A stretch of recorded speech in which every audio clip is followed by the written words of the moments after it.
உயிரோடு கலந்தவள். பார்வை 5. இருவரும் எழுந்து ரெடியாகி அமுதாவிடமும் கிருபாகரனிடமும் ஆசீர்வாதம் வாங்கி கொண்டு காரில் ஏறினர். காரில் ஏறி டிரைவர் ஷீட்டில் உட்கார்ந்தான் சுந்தர். சசி ஏறு என்றதும் பின் சீட்டில் ஏறப்போனாள்.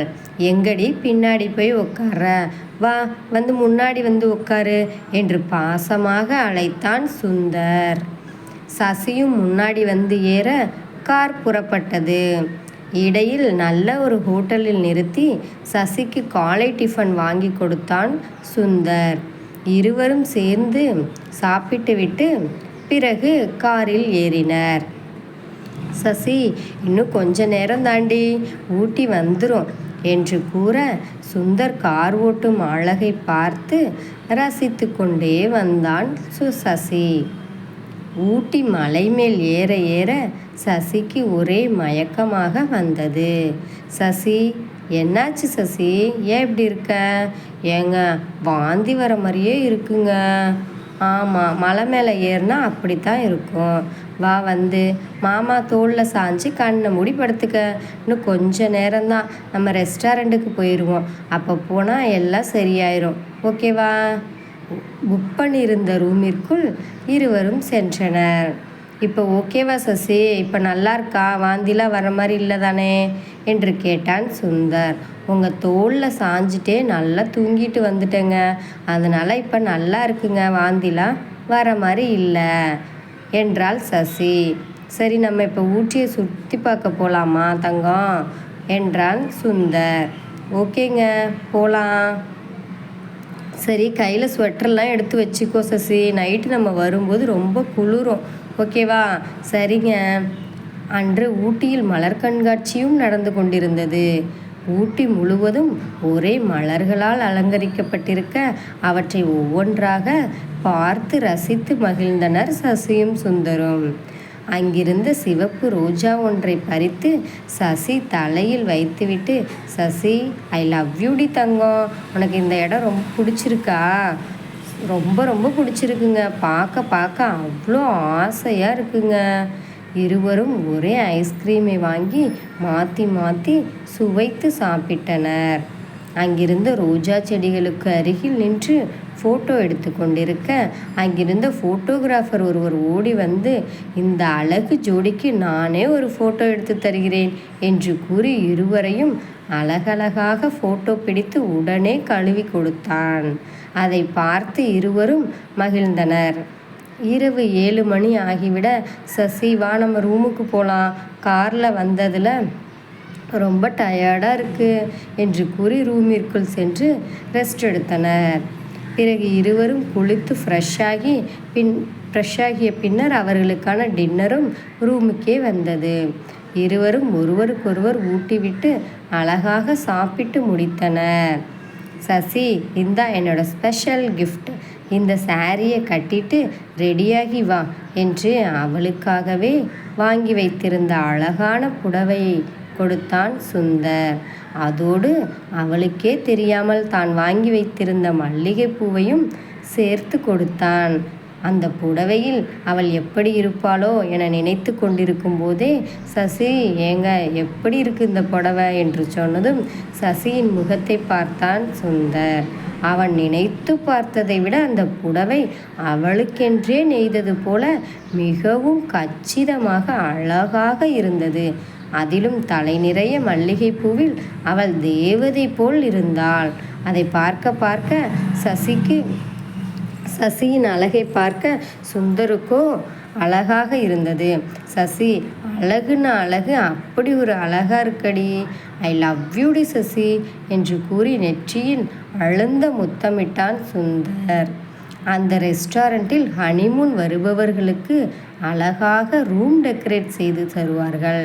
இதேபோல் அவர்களது ரூமும் ரொம்ப அழகாகவே டெக்கரேட் செய்யப்பட்டிருந்தது. இதை பார்த்த சசிக்கு பேரானந்தம் மனதில் பொங்கியது. இருந்தாலும் ஒரு புறம் தன் அம்மாவை நினைத்து வருத்தப்பட்டு கண்கலங்க, ஏன் சசி, இந்த டெக்கரேஷன்லாம் உனக்கு ரொம்ப பிடிக்கலையா? ஏன் எதுக்கு இப்போ கண்கலங்கிட்டு இருக்கிற? அப்படிலாம் ஒன்றும் இல்லைங்க, அம்மாவை மட்டும் நான் தனியாக விட்டுட்டு கல்யாணம் பண்ணிட்டு வந்துட்டேங்க. அம்மா என்ன பண்ணுறாங்கன்னே தெரிலங்க, அதுதான் யோசிச்சுட்டு இருக்கேங்க. அத்தையும் உனக்கு கல்யாணம் பண்ணி வச்சதில் ரொம்ப சந்தோஷமாக தான் இருப்பாங்க சசி, நீ ஒன்றும் கவலைப்படாத தங்கம் என்று கூறி அவளின் கையை பிடித்து இழுத்து தன் மார்போடு அணைத்து கொண்டான் சுந்தர். இங்கே பாருடி தங்கம், நீ என்னோட மகாராணி, நீ என்னை ஆள வந்த தேவதை, நான் உன்னை எப்படிலாம் பார்த்துக்கணும்னு நினச்சிட்ருக்கேன் தெரியுமா என்று கூறிக்கொண்டே அவள் முகம் முழுவதும் முத்தமழை பொழிந்தான் சுந்தர். அவளின் உதட்டை தன் உதட்டால் கடித்து சுவைத்தான். என்ன சசி, எதுவுமே பேச மாட்டேங்கிற? ஏங்க, இப்படி என் உதட்டை கடிச்சிட்டு இருந்தா நான் எப்படிங்க பேசுவேன் என்று கூறி பதிலுக்கு சசியும் சுந்தரின் உதட்டை கடித்தாள். ஏ வலிக்குதுடியே, மெதுவாக கடிடியே, இப்போ நீங்கள் மட்டும் என்ன பண்ணிட்டு இருக்கிறீங்க? இருவரின் உடலும் சூடேறி அப்படியே மெத்தையில் படுத்தனர். சசி, இப்போ நான் உன்னை முழுசாக எடுத்துக்க போகிறேன்டி தங்கம், உனக்கு ஓகேவா என்று கேட்க அவள் மெல்லிய புன்னகையுடன் வெட்கத்தில் சிவந்து போனாள். அவளும் சுந்தரை விரும்பி அணைத்து கொண்டாள். அவனை இருக்க கட்டி பிடித்து குளிருக்கு இதமாக இருவருடைய உடலும் ஒன்றோடு ஒன்று ஒட்டி கொண்டது, சிறிய இடைவெளி கூட இல்லாமல். சுந்தரும் உணர்ச்சி பெருக்கினால் தன் நாவை கொண்டு வருட அவளின் முனகல் செயலால் அவன் தன் வேகத்தை அதிகப்படுத்தினான். அவளை இன்ப அவஸ்தையிலே திளைக்க விட்டவன் அவளின் மென்மையை கசக்கி கொண்டு தன் செயலில் தீவிரம் காட்ட இருவரும் உச்சக்கட்ட அவஸ்தையில் திளைத்தனர். சசியின் பூ போன்ற இடையை பிசைந்து ஒரு வழி செய்துவிட்டான் சுந்தர். அவளின் கைகளோ அவனது மேனியில் கோலம் போட அதனால் கூச்சம் தாழாமல் மேலும் வேட்டையை தூண்டினான் சுந்தர். அவள் கைவிரல்களோடு தன் கைவிரல்களை கோர்த்து கைகளை அவள் தலைக்கு மேல் கொண்டு சென்றவன் அவளின் இரு கைகளையும் தன் ஒற்றை கைக்குள் பிடித்திருந்தான் சுந்தர்.